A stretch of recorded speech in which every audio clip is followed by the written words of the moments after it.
All right, I got about 18 minutes left on this loaf of bread and feeling a little antsy. I'm going to make some ice cream. That's what you do when you're antsy, right? So I'll have a can of sweetened condensed milk, half a cup of whole milk, and 2 cups of heavy whipping cream with a tablespoon of vanilla extract.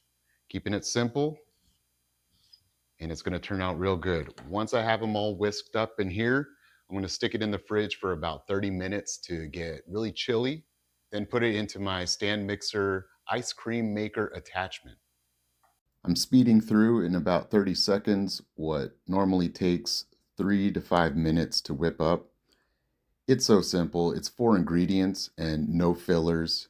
And by the end, you get an outrageous, creamy, soft serve ice cream, or you could put it in the freezer for about 4 hours to get to hard scoop.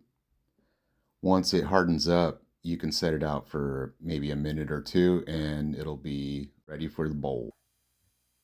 She's ready. Let's put her in the fridge.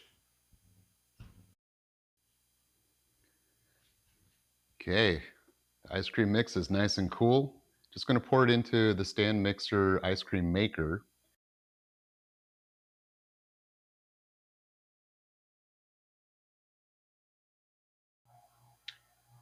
Once the clutch starts slipping on the ice cream, you know it's done.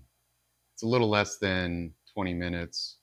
We're at about 15 minutes or so, and it's at soft serve consistency. I'm going to put it into a container to stick in the freezer to get it to hard pack over the next 4 hours.